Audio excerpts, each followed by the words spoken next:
Have you ever thought about starting your own podcast? I know I did for several years before I actually started. I had so many questions, how do I record? Do I need a fancy microphone? Do I need expensive cameras? Do I need to hire somebody? Do I need editing software? Do I need a studio? Do I need a website to, distribute this? How do I pay for a website and hosting? How do I get people to listen? How do I make money? And I struggle with this, and all those questions are the reason why it took me forever to just start. And the awesome thing is that Anchor solves all these questions. They answer all these questions. It's a one-stop shop for recording, hosting, and distributing your podcast. Best of all, it's 100% free and ridiculously easy to use. It's ridiculous. And now, Anchor can match you with great sponsors who want to advertise on your podcast. That means you can get paid to podcast right away. In fact, that's what I'm doing right now by reading this ad. I'm just in my third episode in, and this is my first ad, and they're giving me $10 for this ad. It's only $10, but it's a start, and it will lead to more. So if you always wanted to start a podcast and aim to make money doing it, go to anchor.fm/start. That's anchor.fm/start in order to join me and the diverse community of podcasters already using Anchor. Can't wait to hear you. All right, welcome back, Kyle High Club, episode 12. A lot of things be happening out there in the world, so let's fucking talk about it. I guess first and foremost, last night I went and saw Tom Segura live here in Madison at the Orpheum Theater, and it was fucking awesome, man. He's hilarious. His new material's great, and oh my god,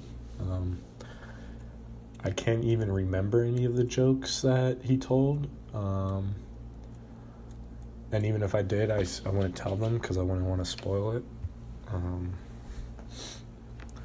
But it was fucking hilarious. It was fucking awesome to watch.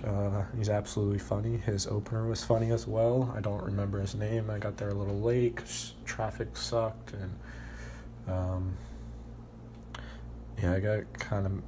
didn't get too high before. I was really high, but I left a little later than I should have. But I also didn't think traffic would be that bad. But fuck it, that's life. Still got to see Tommy Buns' full set. And the guy before him was fucking hilarious. I think he just started before I walked in. It was a great time. And, just what I said earlier, I don't remember any of his bits or any of his jokes, and now that I think about it, each comedian I've seen live here in Madison, I've seen Ron White, Segura's wife, Christina Pazensky, Dalia, and I guess that's it. I saw Shane Mouse, I think that's how you say his name. He had a stand-up science show. That was pretty cool. Saw that and did some comedy as well, so I guess that counts. I think that's all I've seen so far in Madison, and guys that I know and am fans of. But every single time, I don't remember any of the jokes. I try to remember them in, the night of, and I remember one, and it was really just, the last joke I heard because it was on my mind. And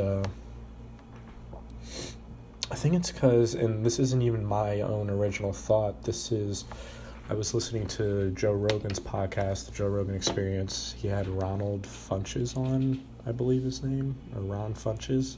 He's also another comedian.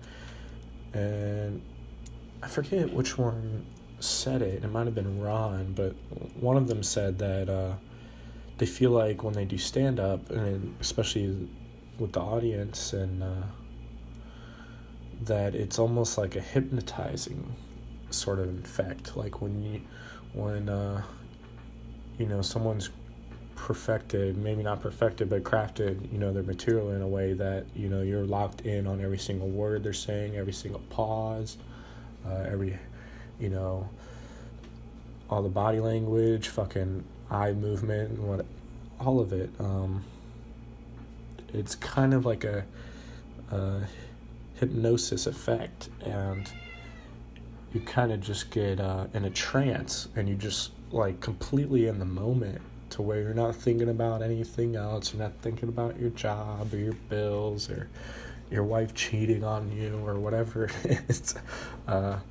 You're literally just fucking listening to this guy talk through a microphone in front of a bunch of people. No music, no background music, no props or anything like that. Some guys use like the stool microphone, and of course there's what's the famous prop comedian's name?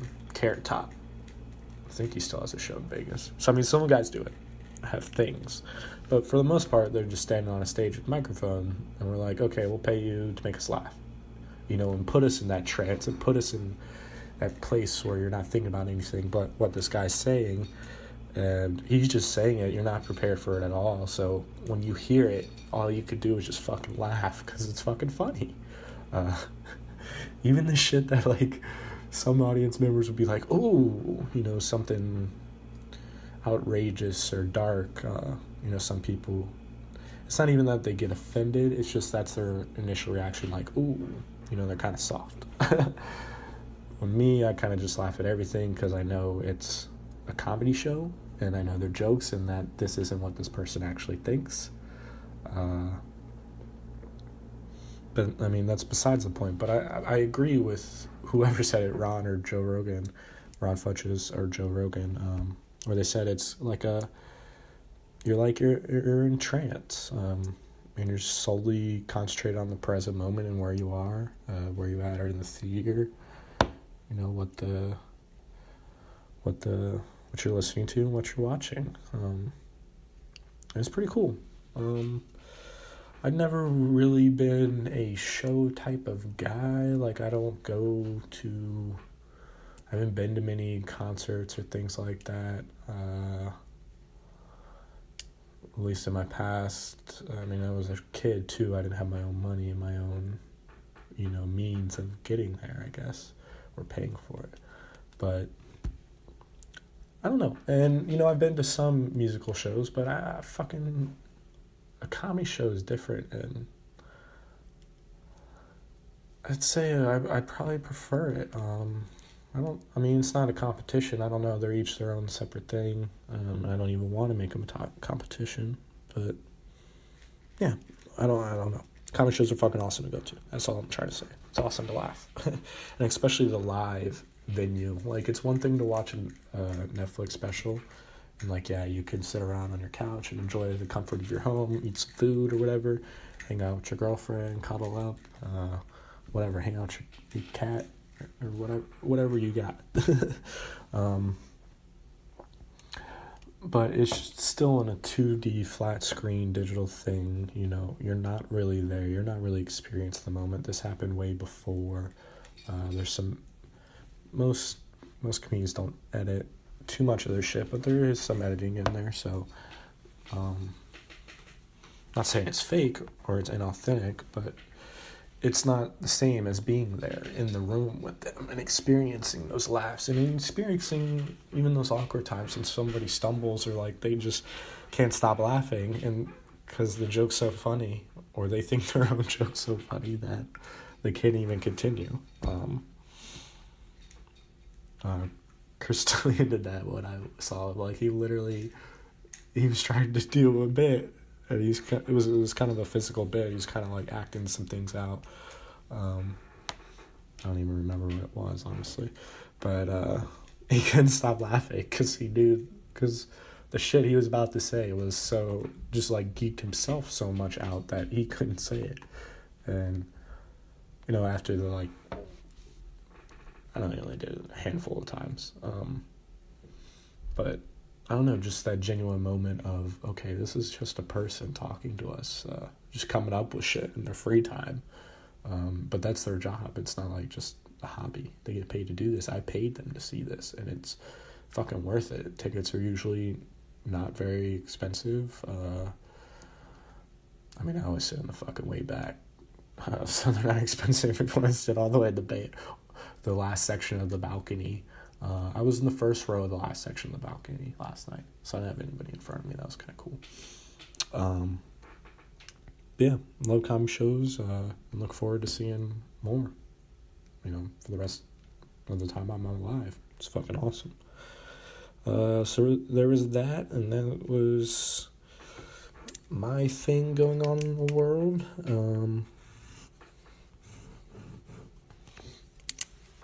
And yeah, next thing, this kind of switching gears and not very a smooth transition, but fuck it. Don't like it. You know what to do. But Magic Johnson, the NBA Hall of Famer and former Lakers president, resigned from the Lakers. I believe he was president of basketball operations. I don't know his exact title. I probably should know more if I'm going to talk about it, but fuck it. I've talked a little about the Lakers and Magic and LeBron and Luke Walton, and how literally the same result as the year before, and you have everybody on the same team, like it's the same exact players, and you added LeBron, but somehow you got the same result. Well, what the fuck is that? And I wasn't trying to point fingers or blame anybody, but like something's going on there, right? And now we know, yeah. And I'm not gonna say it's LeBron, but it's LeBron. I mean, that's LeBron. That's what he does. I'm not saying he really does anything, but I don't know. He seems to decide who the coach ends up being and things like that. Who the players are, what personnel decisions you make, who you're going to draft. Like when he was back on the Heat with Wade and Bosch, he suggested that they should draft, who was the guy from Villanova? Not Kemba Walker, but the guy that came after him and they won the ship when they were like a 7 seed. God damn it, that's going to bug me. Was it Shabazz Napier? Might have been Shabazz Napier. So I think I'm hoping that's it. If not, sorry. But when LeBron was back on Miami and everyone kind of knew he wasn't staying already, he said that if they draft Shabazz Napier, it would that would, be an extra tally for staying in Miami or whatever. And so they did that, but he ended up leaving.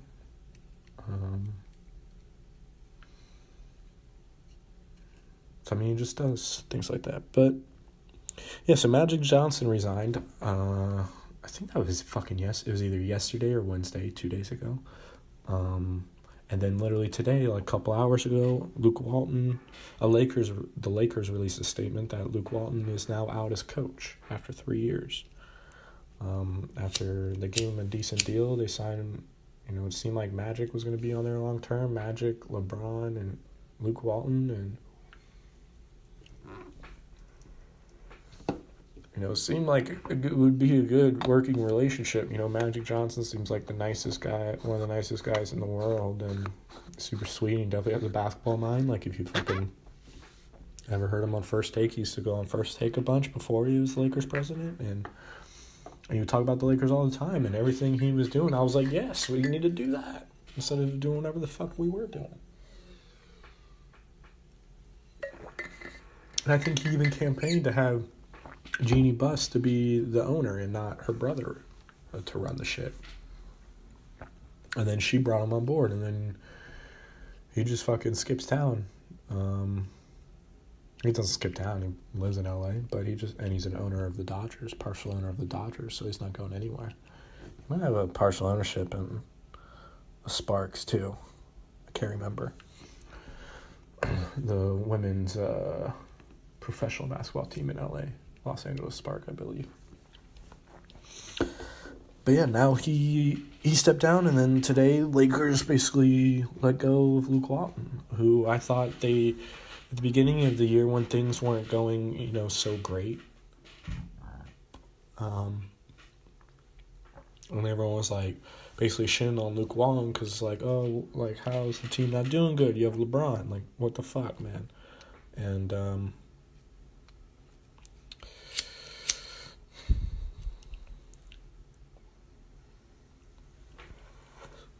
And Jeannie Buss, the owner, tweeted, "In Luke we trust." And then that same season, you can him.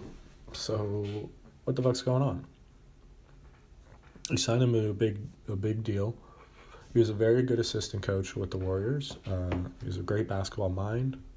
His father is a NBA Hall of Famer, Bill Walton. Doesn't mean it makes him automatically qualifies him as a good coach. And yes, when he was a coach of the Warriors, they were really fucking good.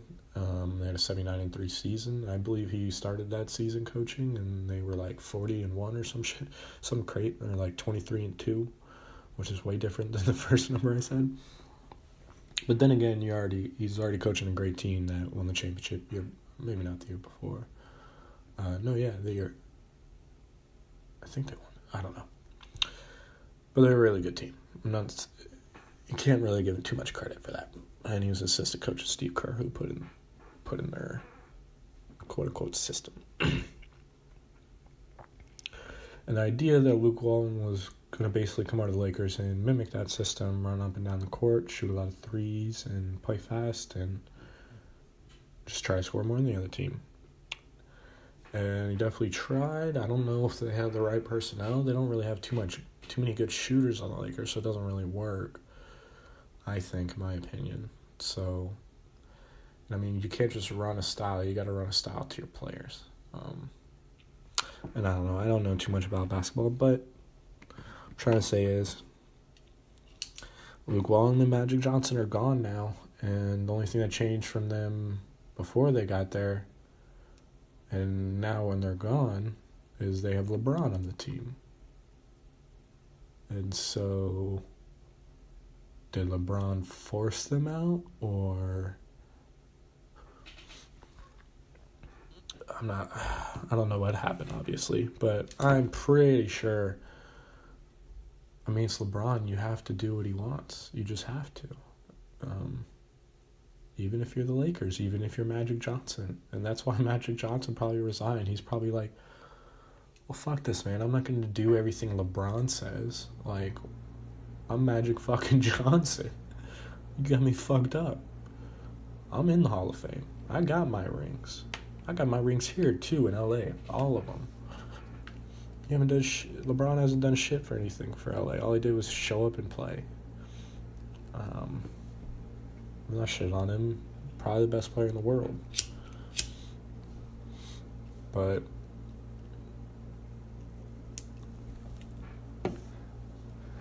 I think the money behind him, and the Lakers are a very successful organization in their own right, but before LeBron showed up, they were some shit. Let's just be honest. Had a top 5 draft pick for several years in a row. And just weren't good. And so, even though the Lakers are pretty much not a dynasty team, I mean, they've had dynasties over the decades.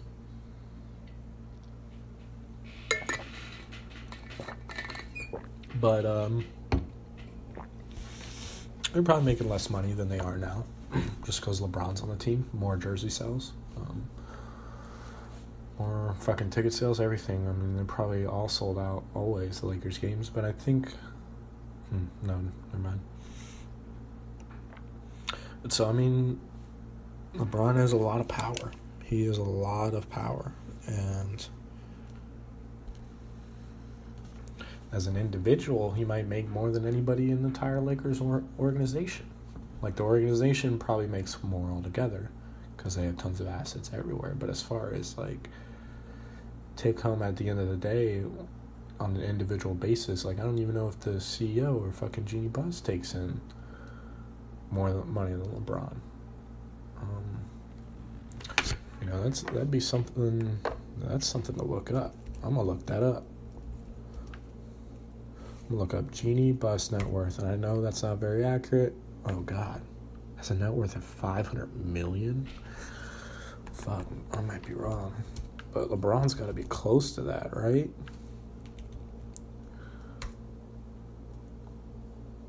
$450. So, I mean, he definitely makes the second most money in that organization. Because net worth is one thing. It's just how much their assets and companies that they own are worth. So, I mean, most of Genie Bus's is probably just through Lakers money. Meanwhile, LeBron, so like if Bus just stopped working, stopped being the CEO, she wouldn't make, I mean, I'm sure she still makes money, but her net worth would drastically decline. Probably at least 100 million. Probably a lot more, honestly. Jesus Christ. But LeBron, besides his playing money, has, endorsements in Nike and Gatorade and fucking McDonald's and fucking every big-ass corporation you could ever think of. LeBron's behind it. And he makes his own shit, too, that people consume and he makes money off of. He could stop playing basketball fucking 5 years ago, at least, and he's set for the rest of his life. His first year he played, probably. But I mean, a shit ton of money. And so, while we like to think athletics might be different from the rest of the world, they're not. It's just a reflection of the rest of the world under a microscope. You just got to interpret it correctly. And really, you can take anything in the world and shift it and manipulate your mind and interpret it how you or I think is the best way to look at it. All of that, quote unquote. But my opinion, that's how it is. And Magic was probably like, well, I'm not going to do everything LeBron just tells me to do because I'm Magic Johnson. And yeah, I don't know. I'm not saying it was an ego thing, but it might be a money and a disagreement on how they want the organization to go from here. And LeBron probably disagrees about the players around him on the team, while Magic and Luke are sticking up for the younger players because they know they have talent in them, and they have been tasked with developing these young players and building not just a good team for the couple years that LeBron is here, but for several decades. And that takes time and work. And that's how the Warriors built their team. Yes, they did just sign DeMarcus Cousins, and they have, probably two of the greatest shooters of all time in NBA history. But originally, those guys were, they weren't high picks. Seth Curry wasn't a high pick. Klay Thompson wasn't a high pick. Both first rounders, and I think Draymond might have been in the second round. And just with those three guys, they weren't great right out of the gates the first year. And I think Seth Curry broke his ankle his second year in the league, so that hindered him. And it takes a while to grow and develop. Anything in life, especially a game of skill and a physical game of skill. It takes time. You got to put the shots up in the gym. And, LeBron probably just wants things to click right here and now. And, he has 4 years on this deal. This year's passed, so he has 3 years left. So he probably wants to try to win a championship before those years are up, and he doesn't think he could do it with the current roster around him in 4 years. So he wants him to trade everybody, bring in Anthony Davis, bring in somebody else. I don't know who. He probably would have liked Carmelo. But, who knows? Who knows what happened? That's my thoughts about it. I honestly don't want to talk about it anymore. And just speaking of money, I saw something come across ESPN Wire that Adam Thielen, the wide receiver of the Minnesota Vikings, just signed a new 4 year, $64 million contract extension. So that's pretty hype for him. If I can do math here, is that $12 million a year? I don't even know. No, it's not. I don't know. It's over $10 million a year. That's all I fucking know. Too high to do math right now.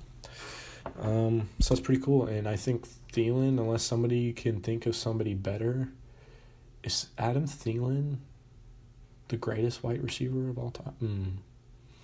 There's Wes. Well, how about this? Is Adam Thielen the greatest white receiver in NFL history that isn't a prototypical quote-unquote slot receiver? He's not a speedy... I mean, he's speedy, he's fast, but he's not like a Wes Welker or a Julian Edelman. He's a little taller. I don't know how tall he is. Is he 6'2"? He might be 6'2". So he's taller than defensive backs for sure, and he's kind of big. He's 6'2". They give me hype and not weight. The fuck, Wikipedia? Fucking Google? The fuck is that? Who knows? Probably like 220. But I don't know. Is he the greatest wide receiver of all time? Who else is there? I know there's... The only other one I could think of is Chris Collinsworth, but I never saw him play, and the only reason I know him is because he does commentating for the NFL. I'm literally going to Google right now greatest white receivers. And autofilled. The 25 best white receivers in NFL history. Complex Media. I'm going to go through all of these fucking... I didn't think I'd go down this road, but it's happening. 25, Eric Decker. Damn, so this 24, Brandon Stokely, and this was 2014, so it's kind of old. Jordy Nelson, 23. Joe Gervasius, 22, Tampa Bay Buccaneers. I don't know him. Ricky Proell, I don't know him. Bill Schroeder, don't know him. Steve Watson, nope. Pat Tilley, nope. Wayne Trebet, I think I've heard that name, but I don't know. Ed McCaffrey, Christian McCaffrey's father, and I don't think he was like crazy good, and he's number 16. Dwight Clark, the guy that caught the pass from Joe Montana in the end zone, that famous one versus the Cowboys there. Billy Houghton, old ass pick.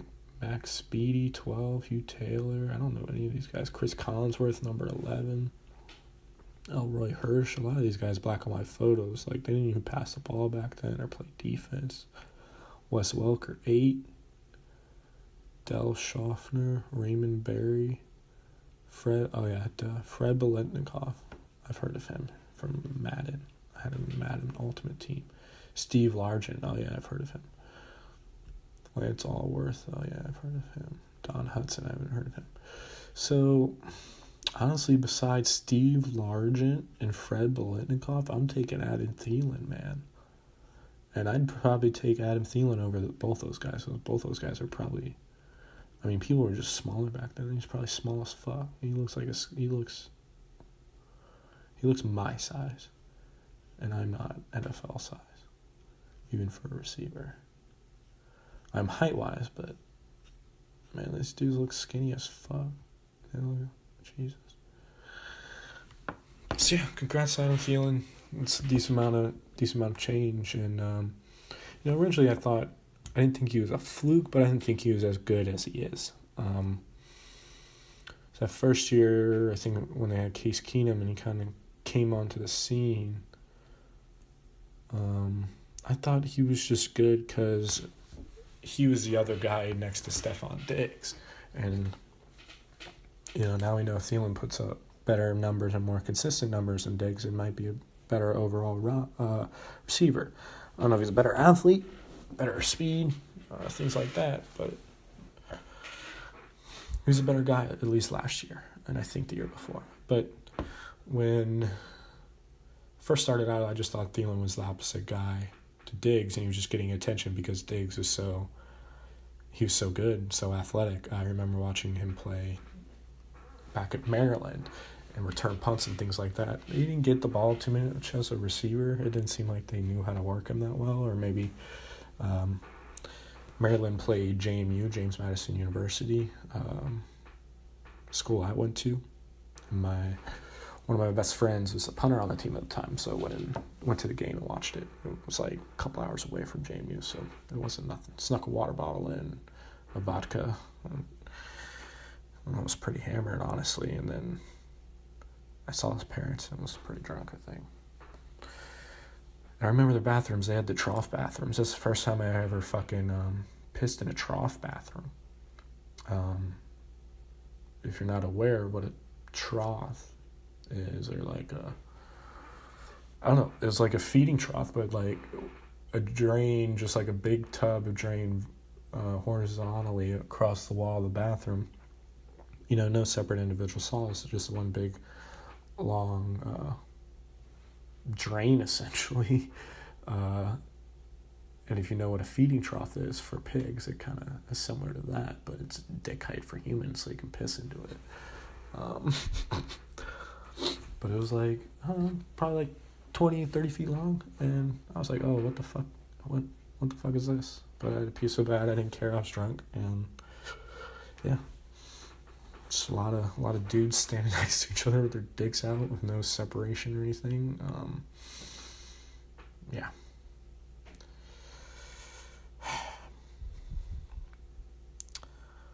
I totally forgot what I was talking about, because I think I might be scarred. But yeah, congrats to Adam Thielen and Stefon Diggs. Looked great, returning kicks and punts that day, and he's super athletic. And you know, one of my buddies told me about him beforehand, before I was going to the game. He was like, yo, watch out for Diggs, he's nice, especially on punt returns and kick returns. He wasn't lying.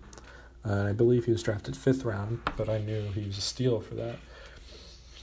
And yeah, I always knew Diggs was a stud, but I didn't know Thielen was, and it's nice to see he's getting his fucking money. That's dope. And shout out to wide receivers, the 5 out there in the NFL.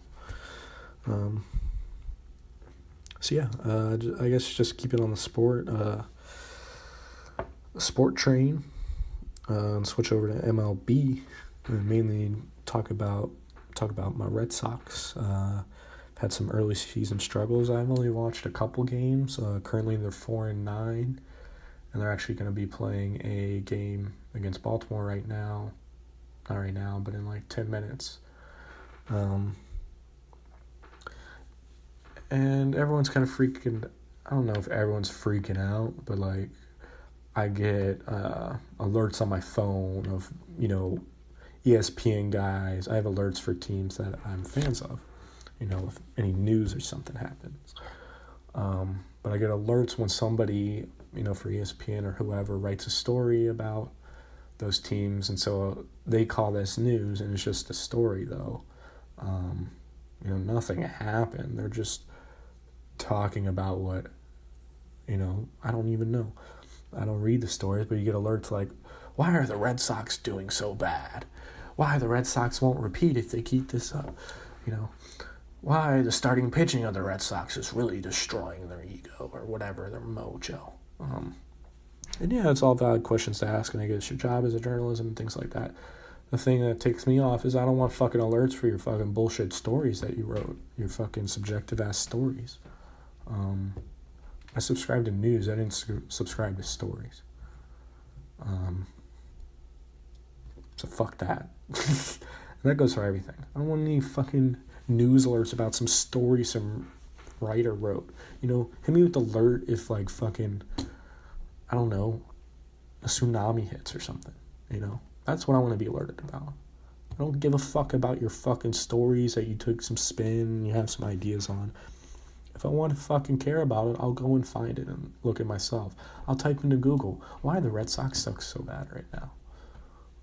You know, like, I don't want alerts on my phone about that bullshit. But fuck that shit. But, you know, I'm not too worried. The Red Sox season, you know, defending champs. And, yeah, last in the division right now, tied at 4-9 with the Blue Jays. But I'm not panicking. The Yankees are really hurt, so they're only 5-7. Somehow Tampa Bay is 10-3 right now. They're 4.5 games up on the Yankees, 6 up on the Red Sox. I'm sure the rest of the divisions will make competitive, so it'll be hard to just, you know, shoot for that Wild League spot, but it's super early. 4-9, so they've played 13 games, going to play their 14th today. They have 162 games in the season. So if you do math, you could do the math. How many do they have left? I don't know. I'm not doing the math. I already said earlier, I'm not fucking doing it. Quit asking me to do the math. Oh, God. But I'm not worried.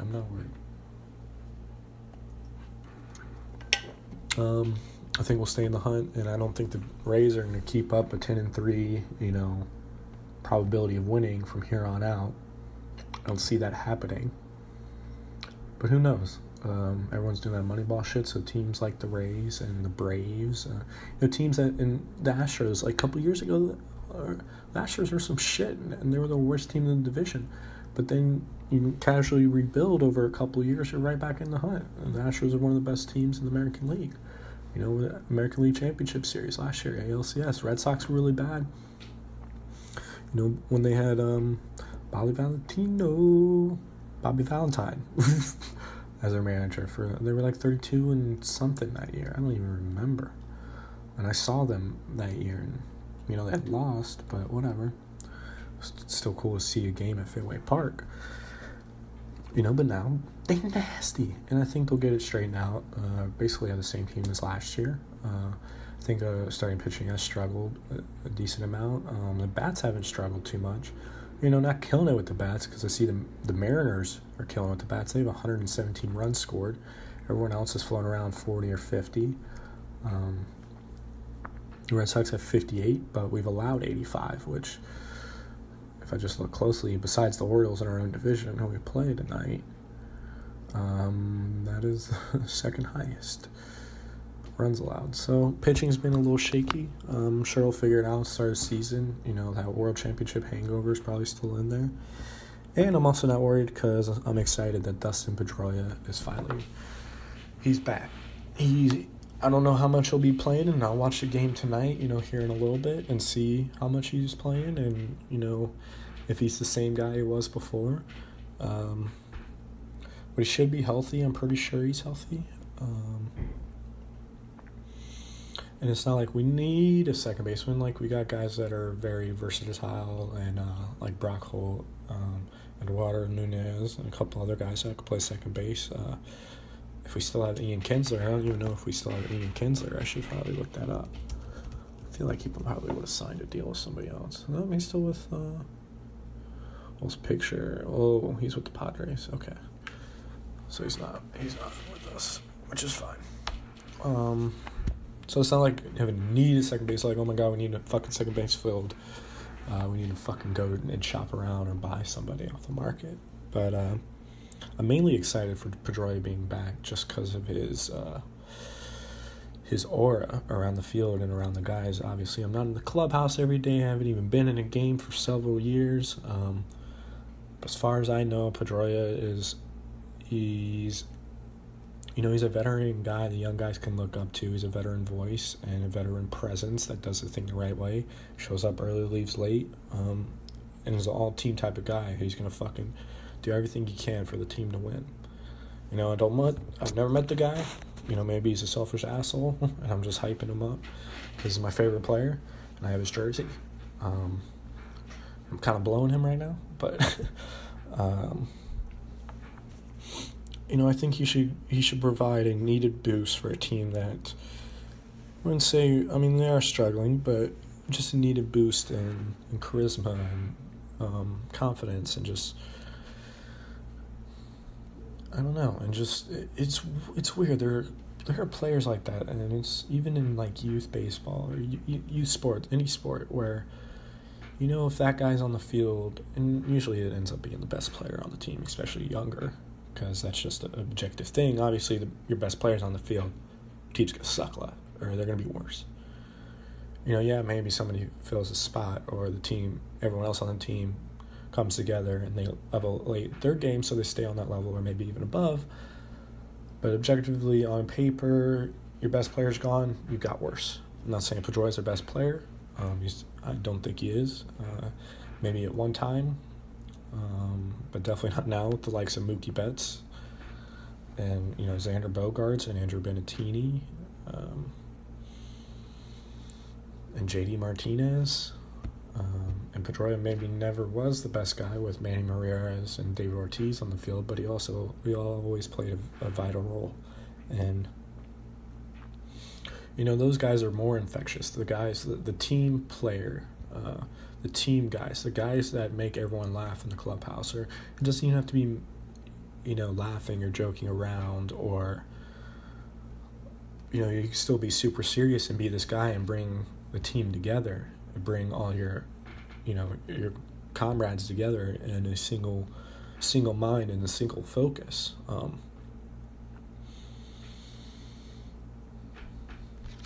Those guys are rare. I'm definitely not that guy. I was always the guy that just kept to myself and, just want to be left alone. I wish I wasn't that guy. I wish I was that guy that was wanted to be the captain role. It's not that I can't be a captain and set a good example. I don't really want it. I can't tell you why. Maybe it's lack of motivation. Maybe it's lack of drive within myself. Maybe I have low testosterone. I don't fucking know. But and it's maybe I fear the pressure. Maybe I just don't want the pressure. I think it's more of I just don't want it. I kind of just want to hang out and chill, man. Yeah, I want things to get better. I want to become better as an individual and as a person. Everyone says each and every day, and I was going to say that too. And you should become a better version of yourself each and every day. That's a lot to ask for. I sound like a real bitch right now. That's all I know. But I like to chill. I want to enjoy life too. And enjoyment and comfort are like the biggest crutch in this world. Things that make you feel happy, make you feel good, make your tummy full, make a Taco Bell feel so great going down in your mouth and down your stomach, or the booze and the feeling you get when you're drunk and you're careless or whatever. Most of the things that are you think that are, or most of the things that are good, it's not even that they're good for you. The things that like taste good or feel good, they apply to your senses. It's almost like a biological trick. And we may have been programmed. I'm not saying we're programmed by the computer, but we essentially have been programmed over, generations of evolution and passing on genes to the people that survive and the people that could find a mate and reproduce and pass on their genetic code to the next generation, the next version of these people, the future version of the people. I don't even know where I was going with that, man.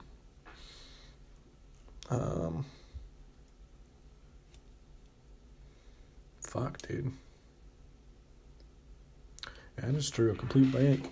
That's my fault, but whatever. Get on tangents, that's what I do. Kyle High Club, don't like it. You know what to do. You're supposed to blow me.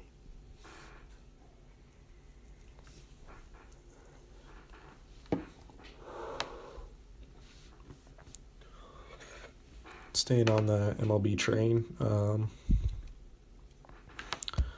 found this is actually a news report. So I got a news report saying that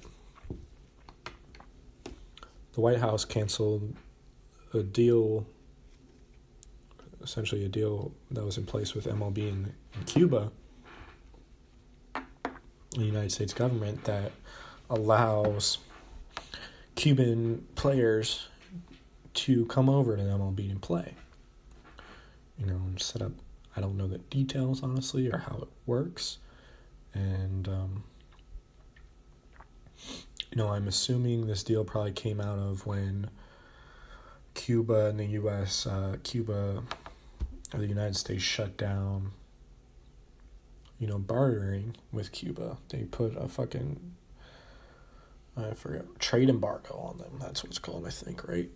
They don't trade with them. They don't, they don't take anything from them. They don't give them anything, no matter what it is. No shipping vessels are going to Cuba. Of course, some things are. You can't stop criminals.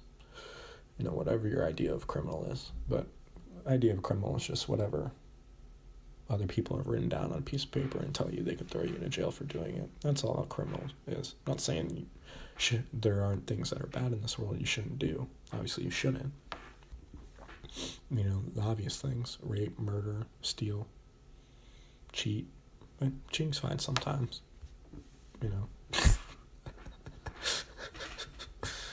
Oh, Jesus. But, I'm assuming this MLB-Cuban deal was probably put in place when that trade embargo was in there. And, maybe this is one of these things I should research and look into. But fuck it. I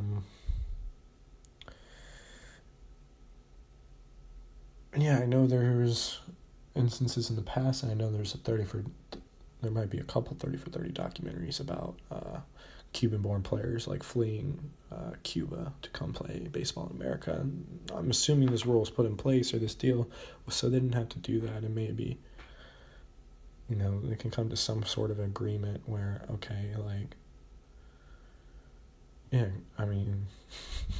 that's fucked up what I was going to say. But I guess I just say it now. I was going to say, Cuba sucks. Cuba doesn't suck. I haven't been there. It's probably awesome. People are probably awesome.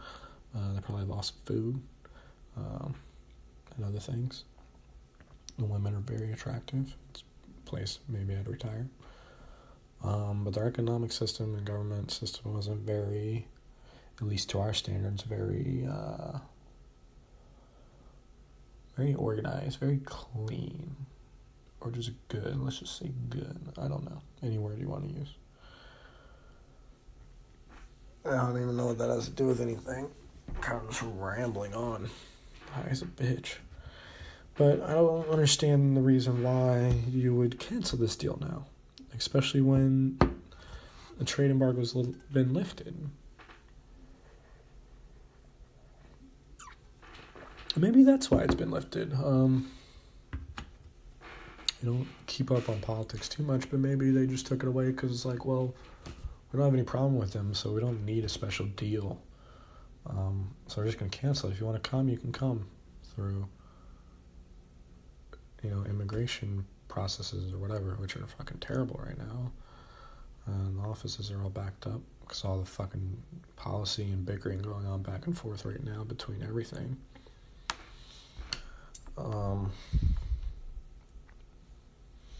But I think if a guy's fucking nasty at baseball, man, let's get him in the fucking MLB, period. Maybe we don't bring along all his cousins and his uncles that might have shady backgrounds.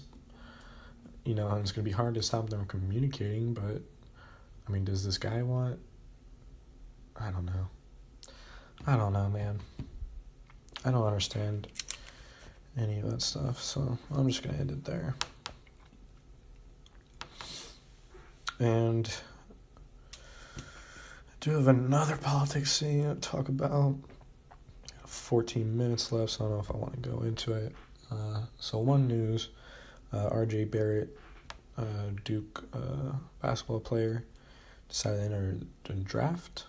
He's right now, whoever's board it is, I don't even know who it was, but their number 3 prospect on their board going in. I'm assuming Zion Williamson's first. I don't know who's 2. I should probably look into that, but I'm just a Duke fan. I don't really watch college basketball, watch the tournament.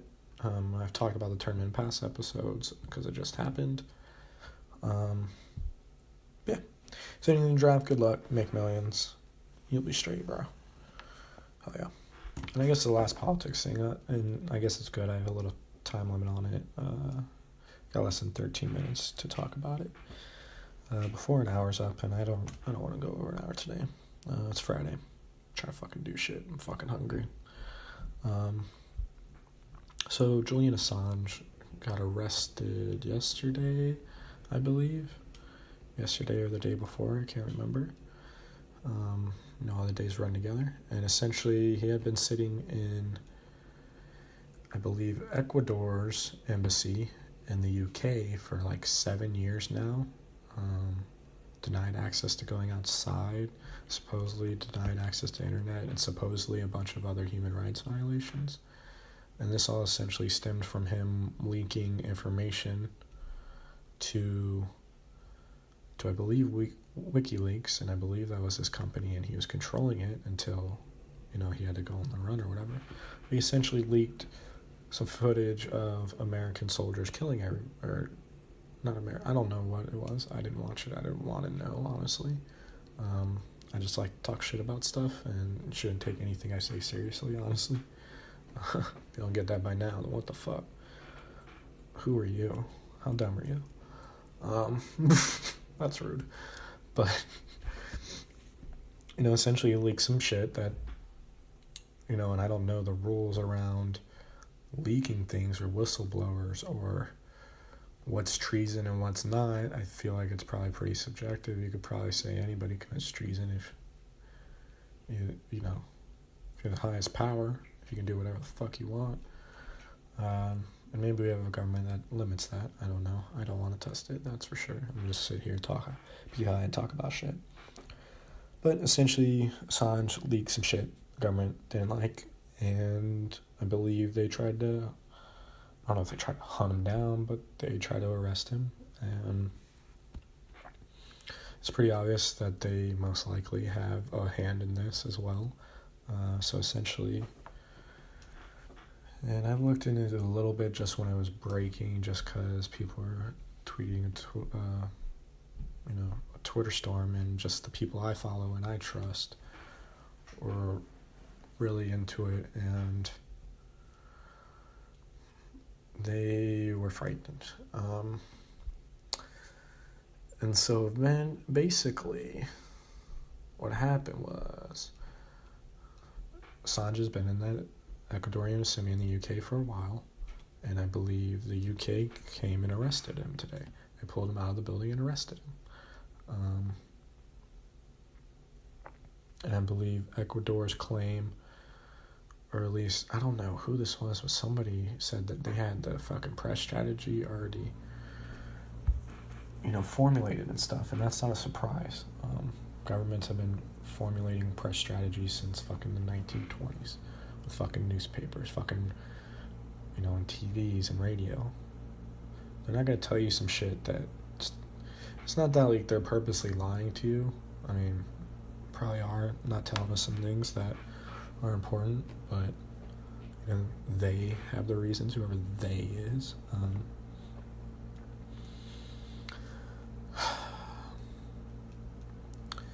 I don't know. Now I got my fucking brain lost again. But essentially, they said the press story was going to be that Assange violated his terms of asylum, quote-unquote asylum. Even though he'd been there for 7 years, how did he violate it? You haven't allowed him outside. You haven't allowed him internet. I don't even know if they allowed him a razor. I don't know if you've seen the footage. But essentially they were going to say that he left the embassy, and so then that was going to arrest them. But if you see the footage, it was clearly not the truth. They dragged him out. He seemed like he was screaming something, trying to say something. I don't know what he was saying. I don't know if it's important. Maybe he was a madman. He looks like a madman for sure. I don't even know if did he have access to a razor, man? His beard looks worse than mine. And I've been trying to keep it in place recently because, I got some volume. I got thin hair, so I don't have good volume. But I got some length now. I got some girth. And yeah, you guys didn't even allow him like a trimmer or scissors? I guess scissors are dangerous, and so are razors. I don't know. I guess you could kill himself or something, but why would you just stop a guy from killing himself? I don't know. It's all weird. But essentially they dragged him out of there. UK police. Somebody said it was special police, and there was some video of there's two guys at the door, a guy with like really long hair, and he seems like he would look like a hobo, and another guy with balding just seemed like another guy wearing street clothes in the video that's dragging him out. And there was another video of somebody following this case. I think her name was Cassandra Fairbanks, and she talked to these guys and was just asking them if they knew who Julian Assange was or what they were doing, or they were literally just like hanging out smoking a cigarette outside the place. This lady who did this video, and you can watch it on her Twitter, I believe. I think it was a lady. I don't know. Sorry if I misgendered you. It wasn't like too shady, but the same guys that were hanging out there a couple days before were right in there in the front of the video, and you could see their faces, and it was clearly them. So they were clearly I don't know, they were stalking him or like planning a way in, but they were clearly watching him somewhat, you know. There's two dudes that just, one of them looks like a fucking hobo, the other guy, I don't know. He doesn't look like a hobo, but he doesn't look like some secret agent, you know. They don't look like guys that would be involved in a government arrest or whatever, political arrest, while a guy was in asylum in another country's embassy. But that's essentially what happened. UK police arrested him, and I believe the next thing that's going to happen is the US is going to extradite him. And it's probably going to happen because UK probably does whatever we want. I don't know. What has the UK done ever since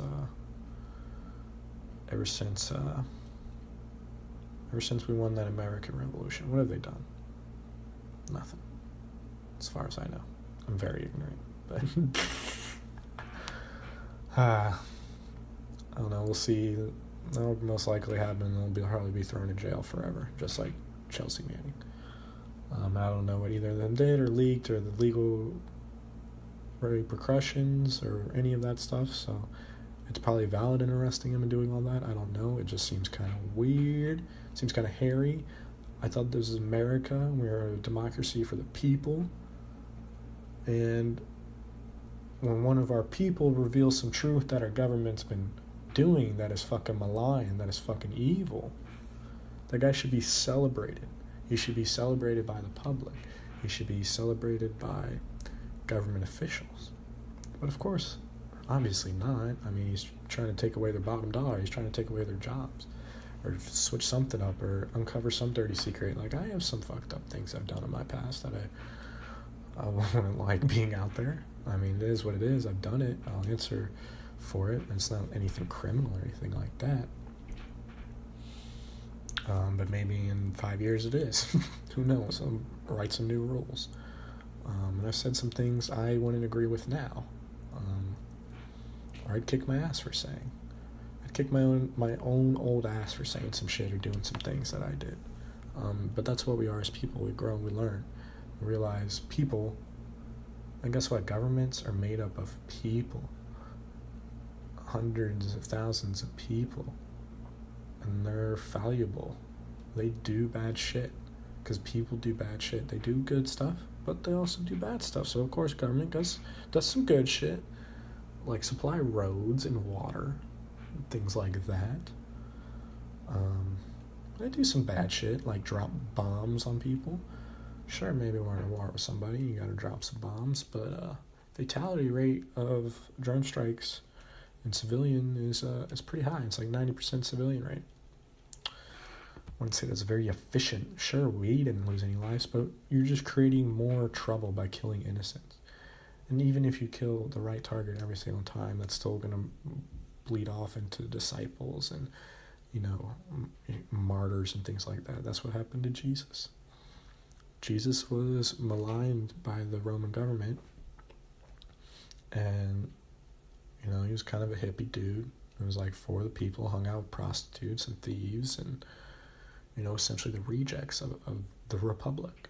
And so they made an example out of him. And you know what that created? It created, I don't know if it's the largest religion anymore, but at least in Western society, and at least in this country, is affected, the Romans affected a lot. So I don't know if Christianity, and it kind of goes hand in hand, now that it's kind of funny now the Vatican fucking praises Jesus. I believe the Catholic Church, Jesus is their savior.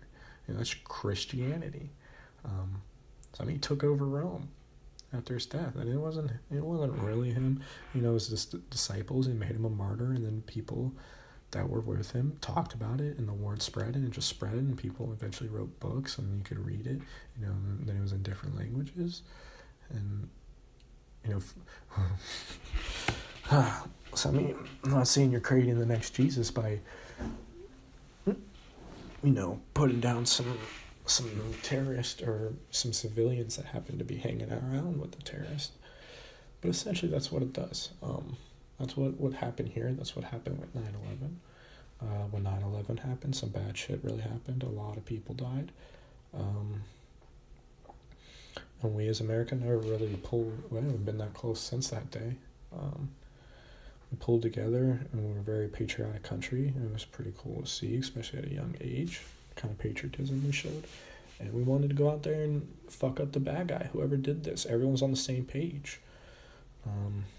We now know that some of the war efforts were kind of misguided, and we had other intentions. But I mean, that's life, man. Everything's not always about one thing. It's always about everything else. And everything else is connected, man. Yeah, man. And I don't know. We'll see how this goes. I think they'll extradite Assange, and I'll probably put him in jail forever. But there's some countries that have already came out in support for him. I think Australia, maybe Ireland, have came out and said that they should send him there. I want to protect him, but I don't know. We'll see how it goes. And it's shaky, man, because now you're not allowed to reveal shit that the government shouldn't be doing. So that's a very dark place, man. And with that, I'm going to leave you in that dark place like an asshole. Except get high, man. And fuck it. And work out. Hit the bag or something. Beat your meat. Whatever. Spank the monkey. Do what you got to do. Love you all. Thanks for listening. I'm out. Peace.